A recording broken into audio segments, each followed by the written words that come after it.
Kontroversi baru tentang perang Ukraina tak henti-hentinya dikeluarkan oleh mantan Presiden Rusia Dmitry Medvedev. Menanggapi komentar Menteri Luar Negeri Inggris James Cleverly yang cenderung mendukung serangan drone Ukraina di dalam Rusia. Medvedev menyatakan bahwa negara yang berpikiran seperti itu layak menjadi sasaran perang Ukraina selanjutnya. Melalui akun Twitter pribadinya, Medvedev menyebut Inggris sebagai negara yang secara tidak langsung berperang dengan Rusia karena pasukan senjata dan dukungan mereka untuk Ukraina. Hari ini, Inggris bertindak sebagai sekutu Ukraina yang memberikan bantuan militer dalam bentuk peralatan dan spesialis, yaitu secara de facto memimpin perang yang tidak diumumkan melawan Rusia.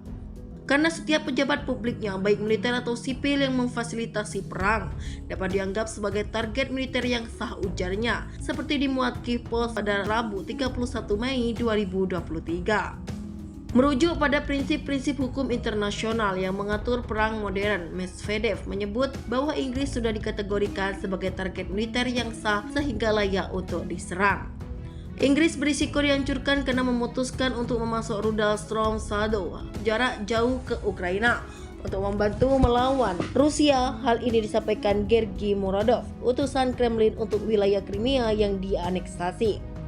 Storm Shadow adalah rudal serang yang diluncurkan dari udara yang dikembangkan oleh Inggris dan Prancis dengan jarak tembak lebih dari 250 km. Kepada kantor berita milik pemerintah Rusia RIA Novosti pada Jumat, Muradov menyebut Inggris dapat merubah menjadi wilayah yang hancur setelah pengiriman senjata ke Ukraina, dan Pulau Inggris itu sendiri berisiko berubah menjadi wilayah yang hancur setelah memberikan Ukraina peluru uranium dan rudal jarak jauh yang ditujukan ke Crimea, Rusia. Mengutip Newsweek, Muradov juga mengatakan bahwa Inggris berada di garis depan agresi langsung tanpa alasan terhadap Rusia. Konflik ini tidak ada hubungannya dengan Inggris Raya. Dirinya ingin percaya bahwa tidak semua orang Inggris telah kehilangan naluri mempertahankan diri yang tampaknya berusaha dirampas oleh orang asing yang memerintah Inggris. Pada Kamis, Inggris menjadi negara pertama yang memasuk Ukraina dengan rudal jelajah jarak jauh. Menteri Pertahanan Inggris Ben Wallace mengatakan rudal jelajah adalah kesempatan terbaik Ukraina untuk mempertahankan diri dari kebrutalan Rusia. Presiden Ukraina Volodymyr Zelensky sebelumnya telah meminta Sekutu Barat untuk memberikan rudal jarak jauh selama berbulan-bulan sebagai bantuan bertahan melawan Rusia. Kremlin sendiri telah memperingatkan menyediakan senjata yang mampu menyerang wilayah Rusia kepada Ukraina dapat menyebabkan eskalasi perang.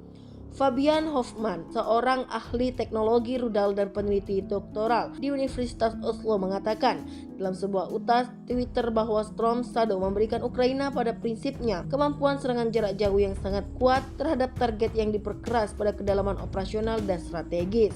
Hoffman mengatakan pihaknya berpotensi menyerang jembatan Selat Kerch yang merupakan satu-satunya jalur darat Rusia dengan semenanjung Crimea dan rute pasukan utama untuk pasukan Rusia di tengah perang yang sedang berlangsung di Ukraina.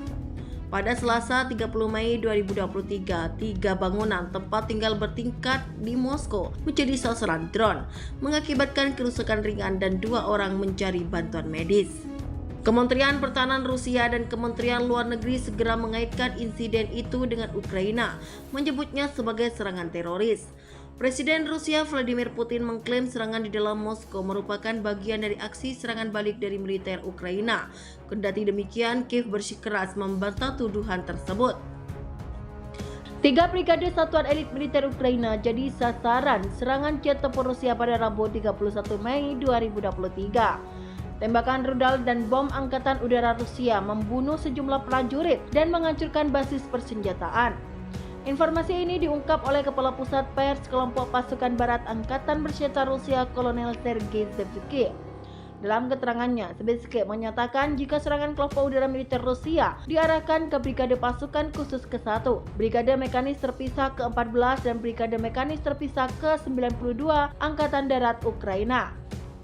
Penerbangan kelompok itu merupakan serangan rudal dan bom di titik-titik penempatan sementara Brigade Operasi Khusus ke-1 dan serangan menyasar area konsentrasi personel, senjata dan peralatan militer dari Brigade Mekanis Terpisah ke-14 dan ke-92 serta unit pertahanan teritorial, ucap Zebsky seperti dikutip dari kantor berita Rusia RIA Novosti. Lebih lanjut, Zabisky membeberkan keberhasilan pasukan artileri Rusia dalam pertempuran di arah kota Kupaysk Oblast Provinsi Kharkiv dengan menggunakan Miriam Shvegrak 2 S3 Akasia dan 2 S-19 MSTAS. Pasukan artileri Rusia menghabisi 2 awak mortir militer Ukraina yang menembaki pemukiman sipil Lozovaya dan Zapadia dari Starista dan Vysenovia. Akibat serangan ini, unit meriam yakni D-2152mm dan D-3012mm milik tentara Ukraina hancur. Selain itu, militer Rusia menggagalkan 5 upaya untuk merotasi unit di garis zona pertahanan tentara gabungan ke-6 Angkatan Bersenjata Ukraina. Hampir 15 bulan militer Rusia melancarkan invasi ke Ukraina. Sejumlah pihak menilai jika pasukan Vladimir Putin menelan banyak kerugian. Apalagi armada beruang merah belum bisa menguasai penuh front timur dan masih jauh menuju ibu kota Kiev. Angkatan Bersenjata Ukraina kerap membeberkan data kehancuran persenjataan dan peralatan tempur hingga klaim membunuh sejumlah tentara Rusia.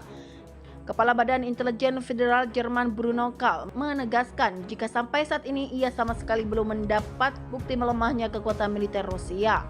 Menurut Kahl, Angkatan Bersenjata Federasi Rusia masih akan terus dikdaya, bahkan jika harus menghadapi perang dalam waktu yang lama, dan Rusia masih mampu berperang dalam jangka panjang, mengisi kembali pasukan dengan personil militer, senjata, serta amunisi.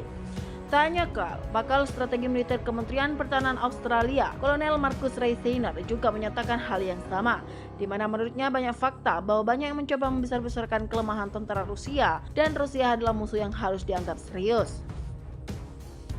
Menurut informasi yang diungkap oleh penasehat Kepala Republik Rakyat Donetsk Yan Gagin, unit militer Ukraina terus menembaki Bakhmut dari pinggiran kota.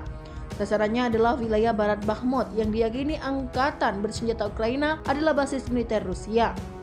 Akan tetapi menurut Gagin, serangan sporadis militer Ukraina adalah fakta bahwa pasukan yang berada di bawah komando Jenderal Valery Zaluzhny tak berani menerobos masuk ke Bakhmut. Dilansir dari kantor berita Rusia TASS, Gagin mengungkapkan bahwa militer Ukraina saat ini berada pada jarak yang cukup jauh dari kota dan terus berupaya menyerangnya dengan artileri, yang artinya mereka tidak berusaha memasuki atau merebut kembali kota. Menurutnya mereka akan gagal jika mereka melakukan hal seperti itu, tetapi mereka terus membombardir pinggiran barat kota itu.